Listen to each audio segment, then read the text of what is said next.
just as blue as my baby's eyes. What a day for somebody and me. What a day, bless my soul. She's as sweet as a sugar bowl. What a day for somebody and me. Oh gosh, oh gee, this thing called love is driving me crazy. I feel just like dancing round with a daisy. What a day, hold that rice. Come on, parson, and kiss her twice. What a day for somebody and me.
Weather outside is frightful, but the fire is so delightful. And since we've no place to go, let it snow, let it snow, let it snow. It doesn't show signs of stopping, and I've brought some corn for popping. The lights are turned way down low. Let it snow, let it snow, let it snow. When we finally kiss goodnight, how I'll hate going out in the storm. But if you really hold me tight, all the way home I'll be warm. The fire is slowly dying, and my dear, we're still goodbye. But long as you love me so, let it snow, let it snow, let it snow.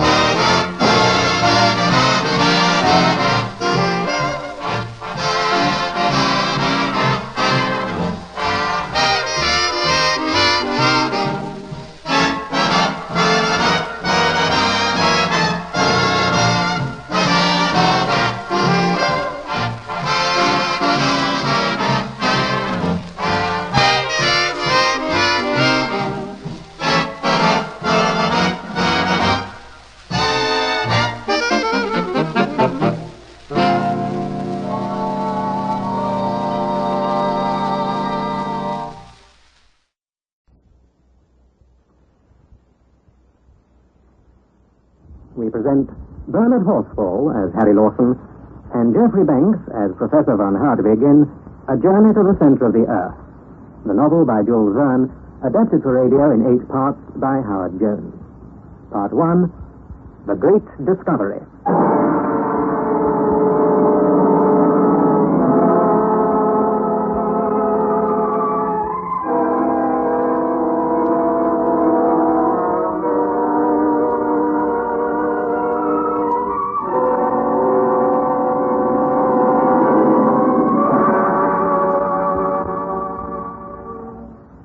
Looking back to all that has happened to me since that eventful day, I can scarcely believe in the reality of my adventures. They were truly so wonderful that even now I am bewildered when I think of them. But first I must introduce myself. My name is Harry Lawson. I'm English. My uncle, Professor von Hardwig, is German. He married my mother's sister, an Englishwoman. At the time I am speaking of, he was a man of about 50. Tall, thin, and wiry, with spectacles and big protruding eyes. Being fond of me, he had invited me to study under him at his house in the Königstrasse in Hamburg, and this delighted me, for although impetuous and eccentric, my uncle is a scholarly and wealthy man, a professor of philosophy, chemistry, geology, mineralogy, and many other ologies. Also, although it has nothing to do with my story, I was in love with his goddaughter, Gretchen. Well, one day, my uncle returned from a solitary walk in a tearing hurry, flung back the front door, and shouted at the top of his voice, "Harry! Harry! Where are you, Harry?" "Coming, Uncle, coming. What's all the excitement?" "Wonderful, wonderful, wonderful. Harry! This book I have just bought. Looks pretty old. What is it?" Heims Kringla of Snorri Sturluson, the celebrated Icelandic author of the 12th century. It is a true and correct account of the Norwegian princess who reigned in Iceland. Dear me, what language is it written in, Uncle? It is a runic manuscript, the language of the original population of Iceland, invented, so the tradition says, by Odin himself. I was about to venture some misplaced joke on the subject when a small scrap of parchment fell from the leaves of the book. It was about 5 inches by 3 and scrawled over in the most extraordinary fashion. Like a hungry man snatching at a morsel of bread, the professor seized it, told me to sit down and write. Are you ready? Yes, Uncle. And follow closely. I will substitute a letter of our alphabet for that of the runic on the parchment, and we will see what that produces. Now, begin, and make no mistakes. N-R-R-L-L-S E-S-R-U-N-C-O-B-O-K-E-G-I-I.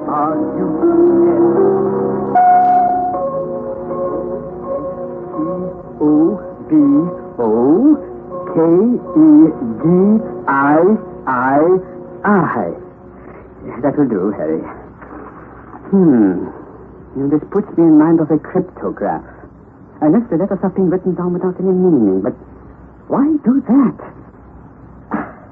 Who knows, I may be on the verge of some great discovery. Uncle, I scarcely think. It seems likely that this parchment was written by some owner of the book. Perhaps he wrote his name in the book. Now, what is this on the flyleaf? Is it a blot of ink or... Arne Saknussemm. Arne Saknussemm! The name of a learned Icelandic professor of the 16th century, a celebrated alchemist. At one time, he was the owner of this book. He wrote his name here. These alchemists, Avicenna, Bacon, Lully, Paracelsus, they were the only learned men of their day. They made astonishing discoveries. My boy, may not this Saknussemm have hidden on this piece of parchment the secret of some astounding discovery? Possibly, but why conceal it if it was a useful and worthy discovery? Oh, did not Galileo make a secret of his discoveries in connection with the planet Saturn? But we shall see. So, until I discover the meaning of this sentence written by Saknussemm, I will neither eat nor sleep. My dear Uncle. And neither will you. This man Saknussemm was very learned. And, like most learned men of the 16th century, he probably wrote in Latin.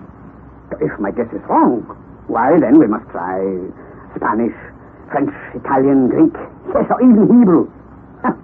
However, my opinion is decidedly in favor of Latin. We shall probably find that the words are arranged to some mathematical plan. Perhaps one figure is the key to this whole puzzle. Now, Harry, show your English wit. What is that figure? I haven't the faintest idea. Then let us pick out letters at regular intervals. Here, Harry, take up your pen and start to write. M-M-E-S-S-U-N-K-A.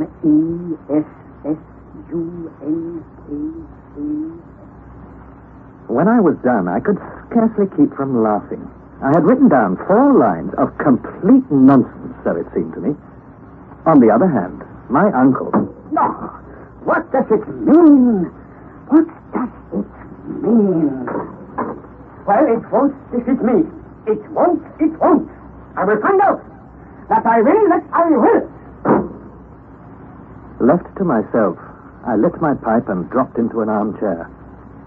I could easily imagine my uncle tearing along some lonely road, gesticulating, talking to himself, cutting the air with his cane, still thinking of the absurd hieroglyphics. Would he hit on some clue and come home in a better mood? I picked up the wretched puzzle and tried every imaginable way of grouping the letters. I put them together by 2s, 3s, 4s, and 5s, all in vain. I pondered and pondered. It was enough to drive a man mad. Mechanically, I took up the piece of parchment and fanned myself with it, so that I saw first the front and then the back. Imagine my astonishment when, glancing at the back, the ink having penetrated the parchment, I clearly made out Latin words. Craterem terrestri. It came upon me in a flash. This was the clue. I had discovered the secret. All you had to do was to read the document backwards. The ingenious theories of the professor were correct, and I, by sheer accident, had discovered what he wanted to know. I placed the parchment on the table. I passed my finger over each letter. I spelt it through. I read it out, and suddenly, I felt as if I had received a knockout blow. Was it possible that a man had really accomplished this incredible thing? That a man had dared? Never, I cried, never shall my uncle learn this secret. He's quite capable of repeating this fearful journey. Nothing will stop him, nothing. What's more, he'll insist I go with him. I snatched up book and parchment and was about to fling them into the fire when the door opened and my uncle came in. I had scarcely time to put the wretched things down before he was at my side. He dropped into his chair and began to make some algebraical calculations. I knew he was wasting his time.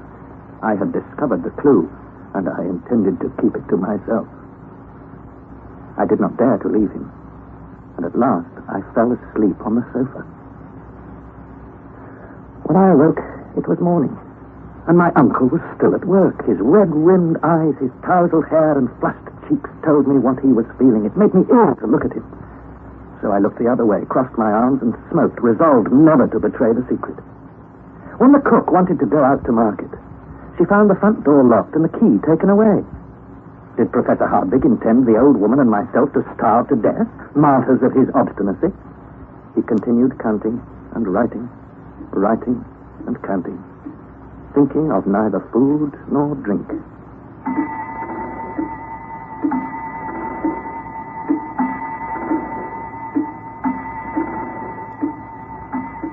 "12 o'clock.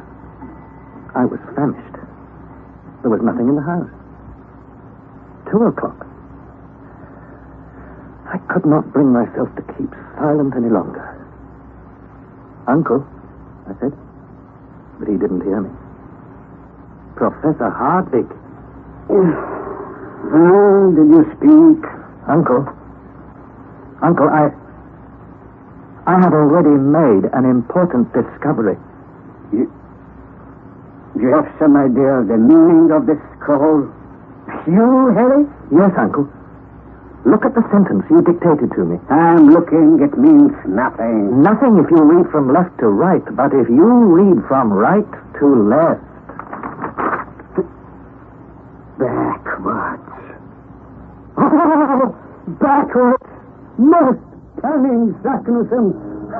What a blockhead I am.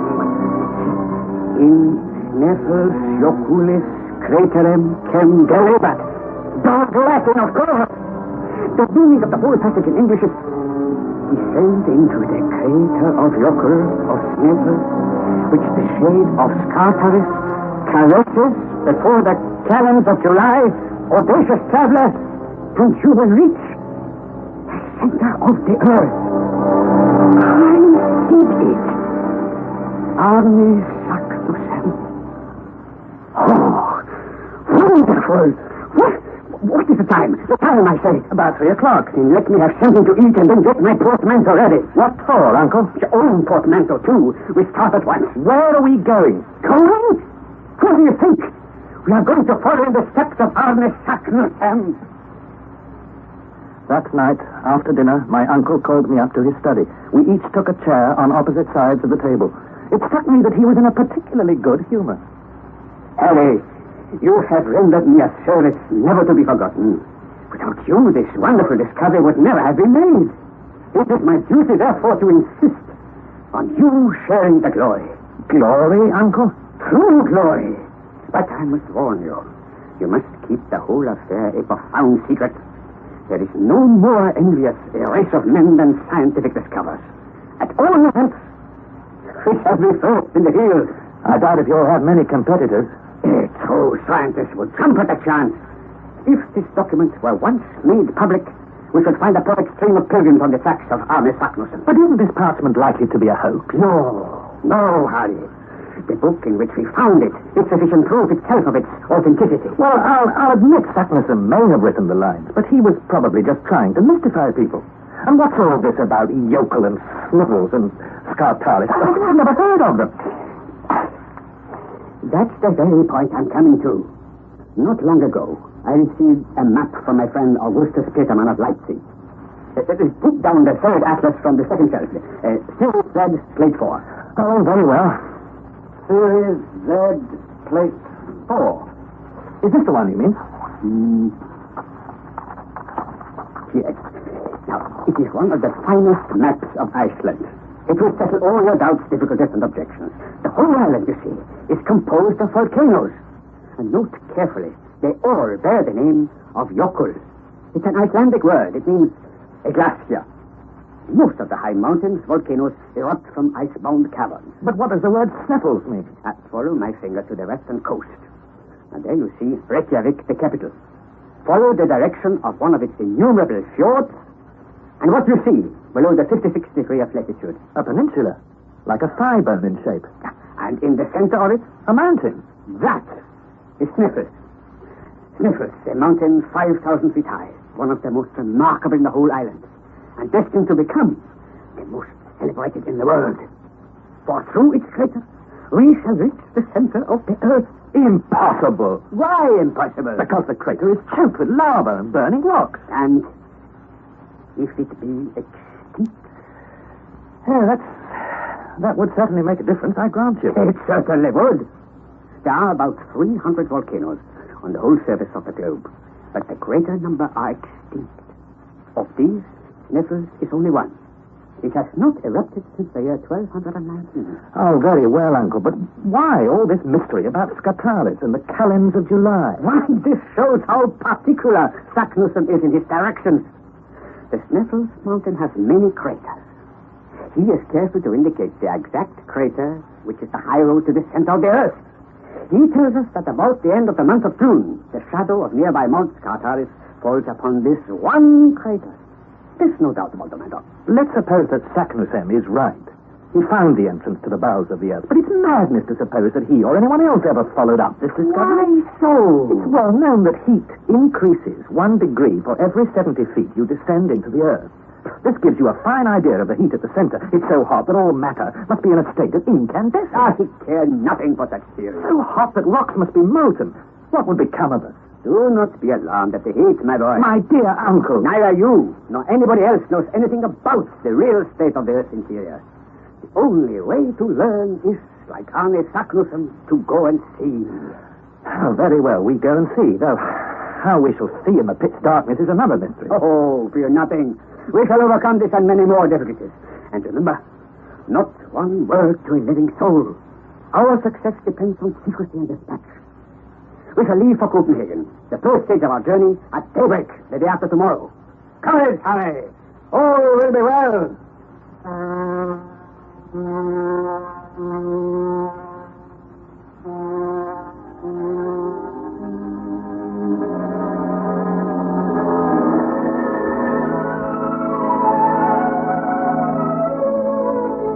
left Hamburg precisely as my uncle had planned, and reaching Copenhagen on the day following, we discovered that a little Danish schooner, the Valkyrie, was to sail on the 2nd of June for Reykjavik.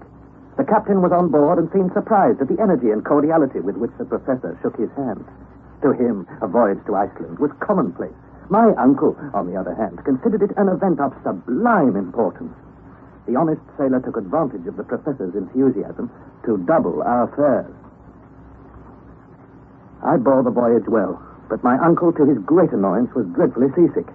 This troubled him all the more, since it prevented him from questioning the captain on the subject of Snæfell. He spent most of the time lying on his bunk, groaning and dwelling hopefully on the end of the voyage. I felt no pity for him. At the end of a fortnight, we again sighted land, Reykjavik. My uncle dragged himself from his cabin, haggard and pale, but full of enthusiasm, his eyes shining with pleasure and satisfaction. He led me to the quarterdeck, gripped my arm, and pointed over the northern part of the bay to a high twin-peaked mountain, a double cone covered with snow. Behold, Mount Snæfell.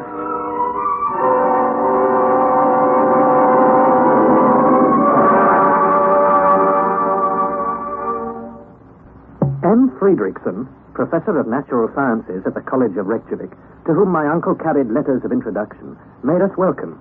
And out of the 3 rooms which comprised his house, 2 were placed at our disposal. After dinner on the day of our arrival, the 2 professors fell into an earnest conversation. Well, Herr Fredrickson, I wonder if among the valuable books in your library you have any works of the learned Arne Saknussemm? Saknussemm? Master, you speak of one of the most distinguished scholars of the 16th century. Alchemist, naturalist, and traveler. Exactly. Have you any of his... One of the most distinguished men, connected with Icelandic science and literature. Yes, you say, sir. Have you any... A man illustrious above all. True.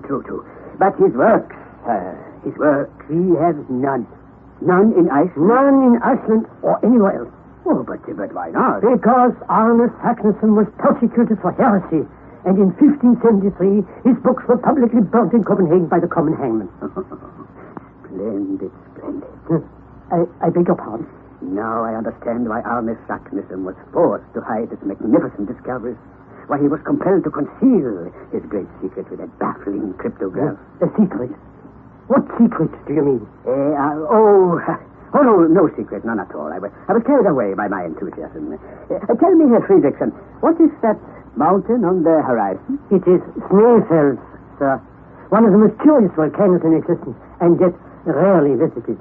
So, then I have a mind to begin my studies here with an inspection of Mount Fiesel. What did you call it? Snæfell, my dear sir.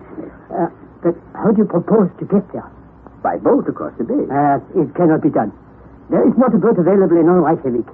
You must go overland along the coast. So then I must have a guide. Of course. I know the very man for you. A shrewd and worthy fellow who will please you.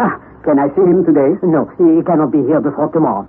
I will send for him. Leave it to me, my dear Professor von Harvey. That night I slept soundly. When I awoke in the morning, I heard my uncle speaking in the next room, and I dressed hastily and joined him. He was talking earnestly with a man of Herculean build and quick, intelligent eyes. A man whose bearing revealed a calm and phlegmatic temperament. My uncle beamed at me. Harry, my dear boy, this is Hans Bjelke. He used to be our guide. How do you do? Thank you. I am well. Hans is a mighty hunter, Harry. A hunter of the eider duck. But to revert to our business, Hans. How far is the volcano Snæfell from here? 22 miles. So we can be there in 2 days. No, 8 days, or perhaps 10 days. I speak of Danish miles. 8,000 paces each. Dear me, then we must have horses. Oh, thank you. I will not ride a horse. I like my own feet best. How many horses do you wish? 4 horses. We have baggage, and I and Mr. Harry will need a horse each. 4 horses. I will see to this. Good. Now, as to wages, I will pay you $3 Riksdaler a week. 3 Riksdaler. I accept. And, Master, you shall pay me every Saturday night. If you fail, then our agreement is finished. Oh, very well. Let me pay you now, 1 week in advance. Oh, thank you, no. You'll pay after my work, not before. After. As you say. Hans, I wish to start in 48 hours from now. Can you be ready? 48 hours from now. It is understood. I go now. I go and prepare. Farewell. A splendid fellow. Eh, Harry? What he little suspects the marvelous part he's about to play in the history of exploration. You mean that he'll come with us all the way? To the center of the earth, my boy. To the center of the earth.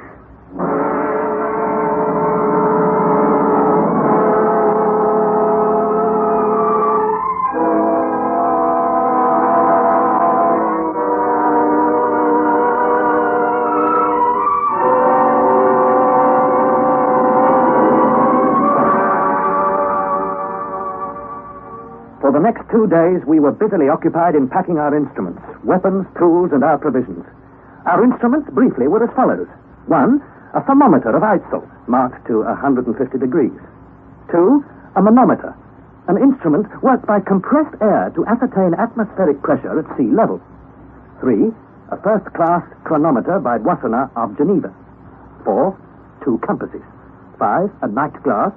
6, 2 Ruhmkorff's coils, worked by electricity, which would supply a first-rate portable light. 7, a voltaic battery. Our weapons consisted of 2 rifles and 2 6-shooter revolvers. Our tools were 2 pickaxes, 2 crowbars, a silken ladder, 3 iron-shod poles, a hatchet, a hammer, a dozen wedges, some pointed pieces of iron, and a great quantity of strong rope. The hamper of provisions contained enough concentrated meat and biscuit to last us 6 months. The only drink provided by my uncle was the Hollands gin called Schiedam.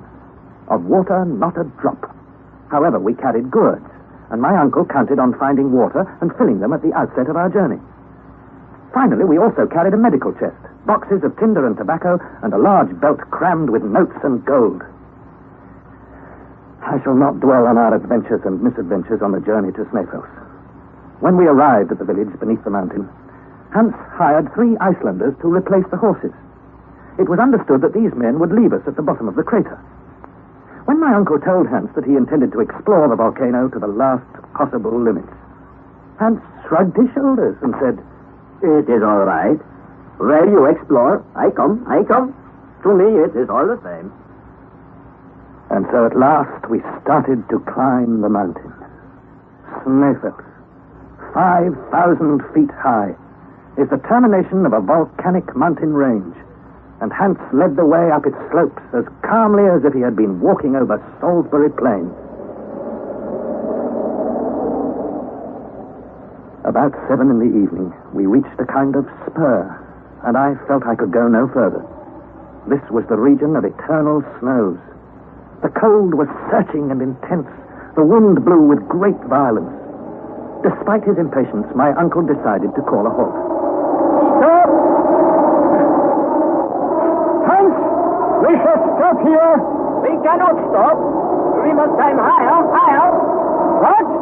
Why must we climb? To save our lives. Look below. It is the Mistur. Come, master, come. Mistur? What's he talking about? There, Harry. There is the Mistur. I looked on the plain below. A vast, prodigious volume of pulverized pumice, sand, and dust was rising to the heavens in the form of a mighty waterspout, and the wind was driving it directly towards the side of Snæfellsnes where we were perched. That's the Mistur, Harry. If it breaks over us, it will destroy us. Nothing is more certain. Make haste! Make haste, master! We are coming! Forward, Harry! Forward!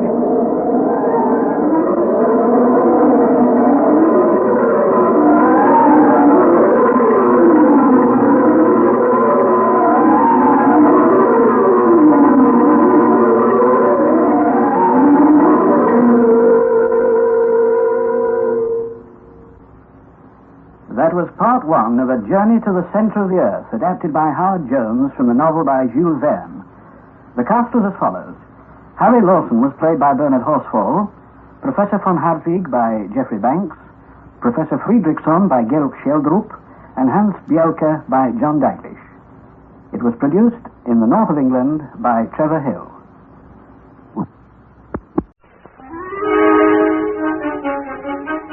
Hi, partner, Reed! Hi, fellas. Roy Rogers! See, that's a pretty tricky hat, isn't it? Partners, how would you like to surprise your pals like that? Well, you can with my new Roy Rogers Quick Shooter hat. It's by Ideal. And here's how the Quick Shooter hat works. Just press this secret button right here, and a replica of an authentic Western pistol pops out and fires. It's your secret weapon, even when they think you're unarmed. So get Ideal's new Roy Rogers Quick Shooter hat at your favorite store today, and you'll always be ready for anything. Ask for Ideal's new Roy Rogers Quick Shooter hat.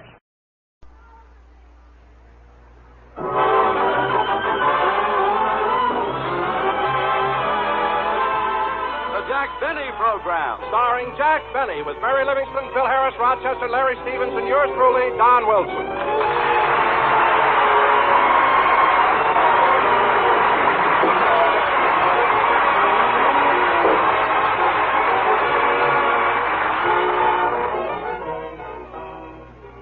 Tis the night before Christmas, and at Jack Benny's house, there are presents for all, even cheese for the mouse. Jack is up on a chair, then he's down on his knee. But you have to do that when you're trimming a tree.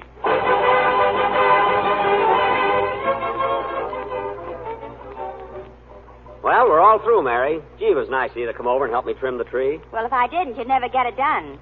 Say, Jack, shall I put the snow around the bottom now? Not yet. I want to see if the lights are working. I'll hold up the bulb, but then when I say ready, you plug it in. Okay. Ready? Ready. Pull it out! Pull it out! Pull it out!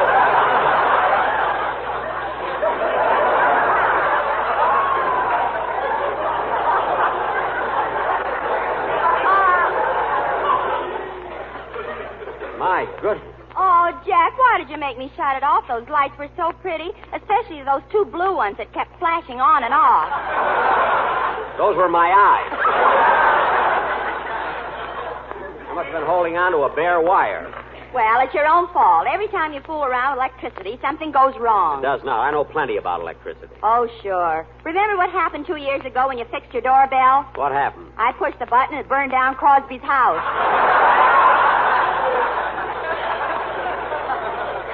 Oh, stop exaggerating. Anyway, hand me that roll of tape. Give me that tape. I'll fix this bare wire right now. Here you are. Thanks. Comes to electricity, I know what I'm doing. See, when you see a bare wire, you just tape it up like this. And that way it's insulated against outside elements. There, that ought to be enough tape.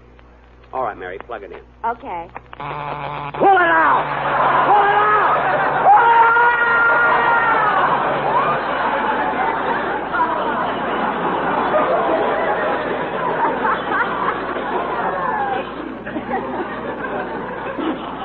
For heaven's sake. What happened, Jack? I taped my finger to the wire. That's what happened. Oh, gee. And that time it is even prettier than before. What do you mean? Your nose lit up, too. It did not. Let's get this tree finished before the gang gets here. But, Jack, what about the light? We'll have to let that go until later. Now, hand me one of those... Oh, Mr. Benny. What is it, Rochester? I baked that cake like you told me to. Good. Did you have enough whipped cream to spell out Merry Christmas on top? Yeah. Say, boss, how many R's in Mary? 2. Oh. So you better add one. Add one? I better cross one out. I got 3. Well, leave it. It's better than ruining the cake. Okay. Oh, Rochester, will you please take these Christmas tree lights and fix them? Fix them? Yes. I ain't fooling around with electricity. Now, what are you afraid of? I ain't going to get hit by nothing I can't hit back. Oh, Roger. Imagine being afraid of electricity. Suppose Robert Fulton was afraid of electricity. He never would have invented the electric light.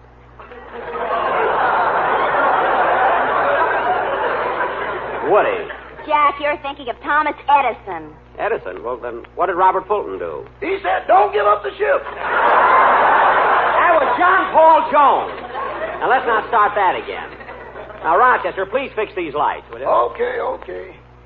Let's see. Now, in electricity, there's the electrons and the electrodes. Then there's the positive and the negative. But I ain't positive which one is negative.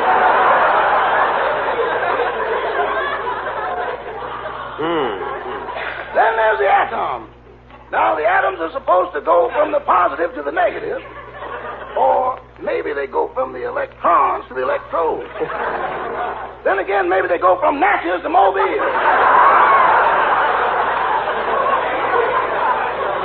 Rochester. Now, as long as these atoms keep passing each other, everything is all right. Yeah. But when they meet halfway and start fighting, they're going to turn on anybody who tries to butt in. Rochester, I'm not interested in the scientific details. I just want you to fix those lights. And I promise you, while you're holding the wires, no one in this room will turn on the switch. I know, boss. While I'm holding the wire, you ain't going to turn on the switch, and Miss Livingston ain't going to turn on the switch. Of course not. But way up there at Boulder Dam, there's a little man sitting in a room with thousands of wires around him. What? How do I know he ain't going to do something just to break the monotony? Oh, all right. I'll fix it myself. Go back in the kitchen. Come in. I'm looking for Mr. Benny. Mr. Jack Benny. Me? Yes. But you're a policeman. Well, now, what do you know? This blue uniform has given me away again. But, officer. Mary, say something. But, officer. Is that all you can say? That's all you said.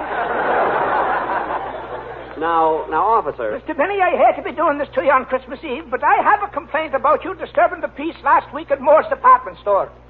At Moore's department? Oh, that! Well, officer, that wasn't my fault at all. You see, first I had trouble with some crazy floor walker who kept hollering, "Stop breathing on my carnation." And then... A little slower, please. I'm writing it down. Yes, sir. How many R's in carnation? 1. And then some silly guy kept following me around, asking me what I thought I ought to buy his wife for Christmas. Now, I didn't mind it the first time or the second time, but he kept hounding me. And just before the real trouble started, I was standing by the perfume counter when all of us... I was trying to buy some perfume for my sister, Flora. Here's your change, sir. Thank you. Come on, Mary. Let's get over I beg your pardon, mister. Oh, it's you again. What do you think I ought to buy my wife for Christmas? I told you before, I don't know what you should buy your wife for Christmas. Figure it out yourself. Figure it out yourself, he says. Figure it out yourself. Fine Christmas, Spirit. Look, I don't care what you buy your wife for Christmas. Don't buy her anything. Don't buy her anything? We've been married for 12 years. What are you trying to do? Break us up? Look, I don't know your wife. I've never seen your wife. What's going on here? What's the trouble? That man's been caught stealing somebody's wife. What? At your age, you gray-haired wolf. Now, wait a minute. One time, let me through. What's going on here? Oh, it's you, my little Cupid with the droopy toopy. Now, cut that out and don't blame me for this because it's... Stop breathing on my carnation. I'll breathe on it as much as I like. Stand back, everybody. The man is mad. You're darn right on that, and this is all your fault. Mister asked me to buy your wife for Christmas. For all I care, you can buy her a dog collar. What size? What size? There you are, folks. See what a crazy guy is, and you blame me. Why, it's not my fault. I'm not the type that would start trouble. I'm a peaceful home... Shut up!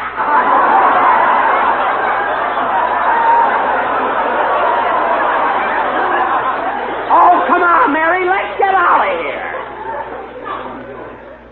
And that's exactly what happened, officer. Believe me. By golly, it's amazing. It sounds like something you'd hear on the radio. Yeah. Well, I'm convinced it wasn't your fault, and I'm going to forget all about this complaint and be wishing you folks a Merry Christmas. The same to you, officer. And a Happy New Year. Thank you. Goodbye. Say, Mary, he was a nice fella at that. Yes, he was. Now, come on, Mary. Let's put the presents around the tree before the gang gets here. Huh?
Well, Mary, we got all the packages under the tree.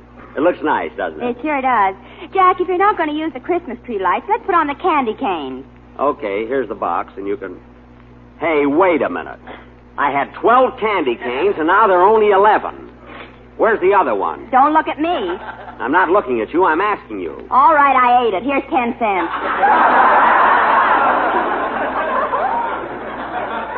Smarty, I bet you'd be surprised if I took it. I wouldn't be surprised if you sued me.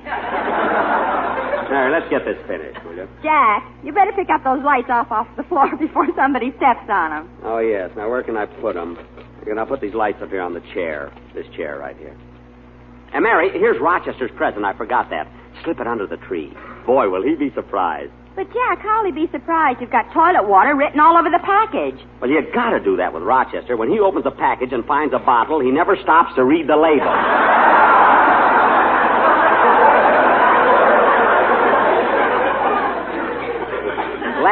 Last year, I gave him a miniature ship and a bottle, and the mast stuck out of his mouth for 3 days.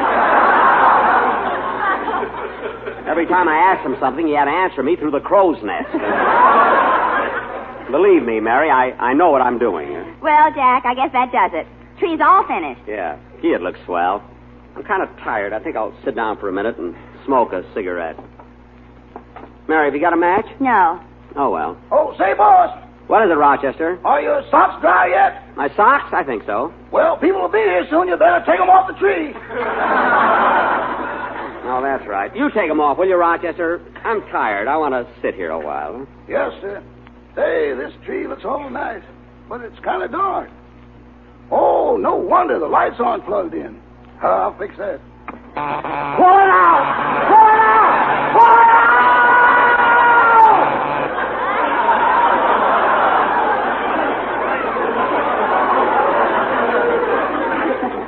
For heaven's sake. Well, what's the matter, Jack? I was sitting on the wire. As long as you're here, Rochester, give me a match. You don't need it now. Your cigarette is lit.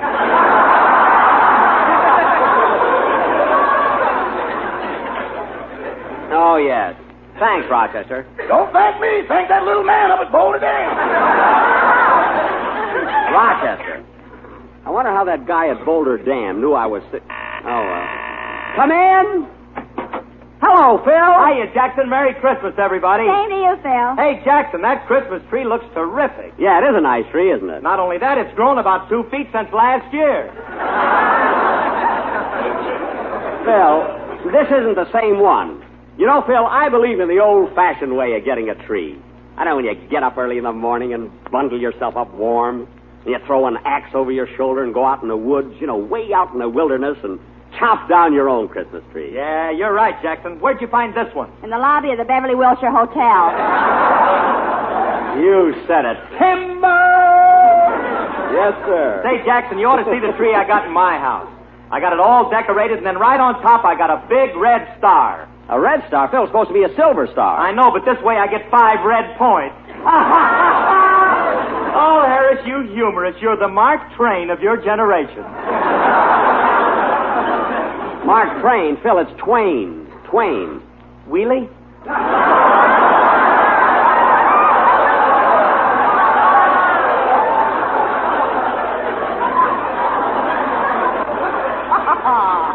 Phil, after a gag like that, you're lucky Santa doesn't scratch you with his claws.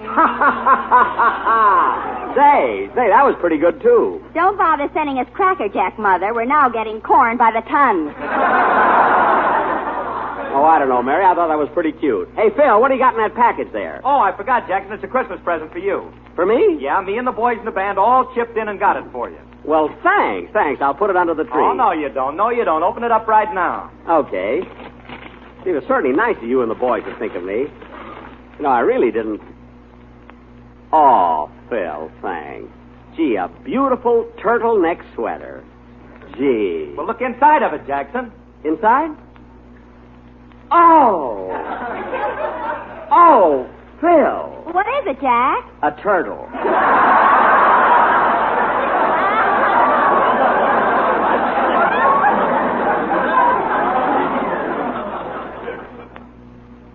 Fine present. fix him. Imagine bring me a turtle for a thing, Barry. Come here, Phil. Phil, sit down on my chair. Well, thanks, Jackson. Are you comfortable, Phil? Sure. Good. Mary, push in the plug. Oh, Jack, you wouldn't dare. Hand me the plug. I'll give it to him myself. Hey, Jackson, what about my present? Yes, sit where you are. You'll get it. It's a surprise. Mary, watch him jump. 1, 2, 3. There.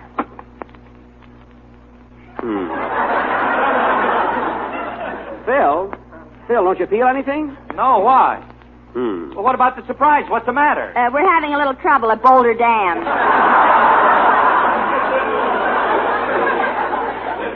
Mary, I can't understand what went wrong. Phil, stand up a minute. Okay. Let's see. There must be something wrong with this thing. Pull it out! Pull it out! Pull it out!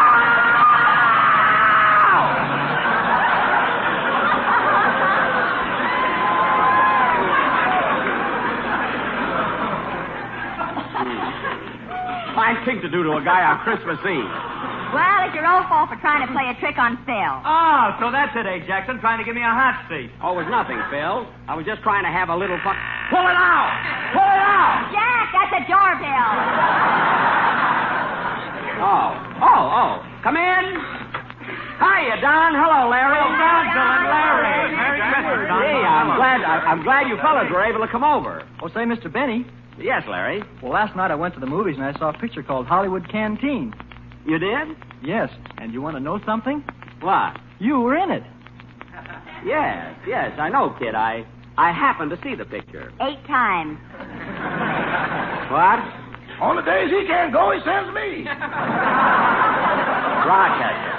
Between you and me, that seat never gets a chance to cool off. Never mind. Well, say, Jack, I saw the picture, too. You did, Don? Well, Don, tell me, how did my violin solo go over? Well, Jack, this will amaze you. Really? When you started to play, the man next to me got all excited and enthused.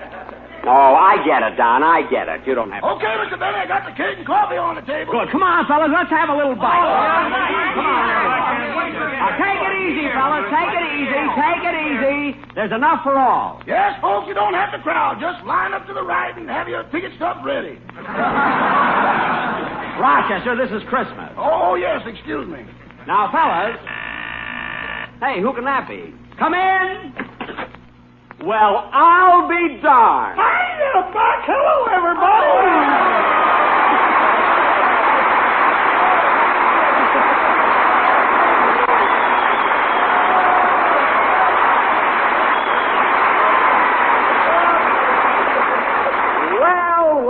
Well, what a surprise. Andy Devine. Well, who'd you think I was? Frank Sinatra?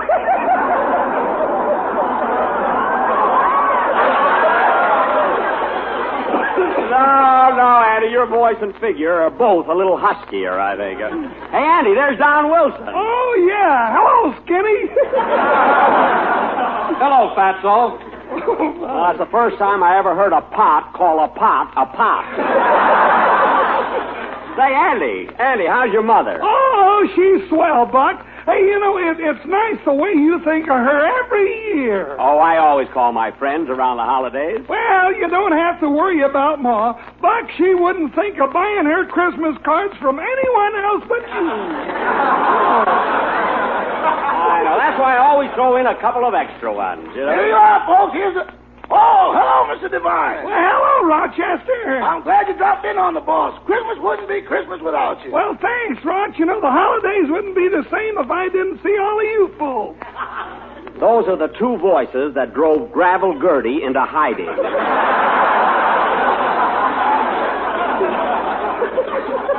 Say, come on, Andy. You're just in time to have a bite to eat. And listen, I've been saving a bottle of champagne just for this occasion. Let's drink a toast. Champagne? Oh. Come on, fellas, everybody.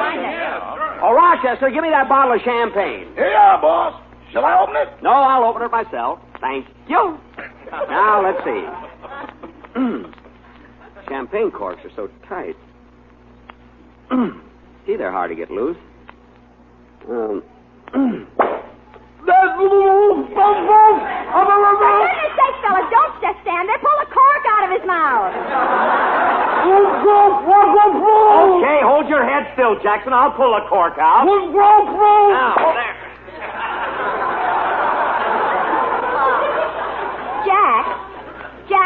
something.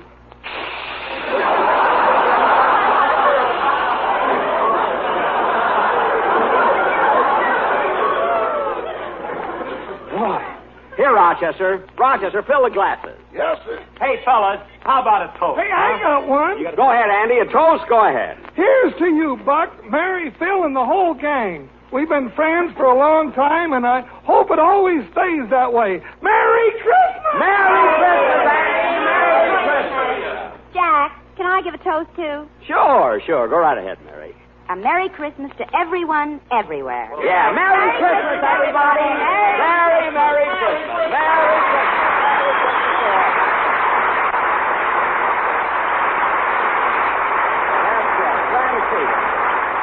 Say, Jack, how about a toast from you? Me? Yeah, I'd like to give a toast, too, Don. This is a toast to a lot of fellas I met in Africa, Europe, and the South Pacific. And to all you other boys out there I wasn't lucky enough to meet. Fellas, this is Christmas Eve, a time for happiness and good fellowship, a time when our hearts should be humble and forgiving. But this is war, and I've seen what you boys are up against on both sides of the world. I know the Christmas spirit must seem a very distant thing when you're crouched in a muddy foxhole or wading through the half-frozen slush. I know, too, that there's very little to remind you of Christmas inside a stifling tank or in the icy cockpit of a B-29 6 miles above Tokyo. Maybe you feel it as something you lost long, long ago, because the only Christmas lights you see are the burst of shells or the flashing path cut by tracer bullets. But Christmas is a spirit that springs from within and is so strong it transcends even the ugly scenes of a battlefield and fills the soul with a passion to defend the things that are right and just. You are the ones who have gone to the ends of the earth to preserve the freedom you know belongs to every man, to hasten the day when all mankind can once again live in dignity and in peace. So here's to you, fellas. Merry Christmas, and God bless you all.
Good night, folks.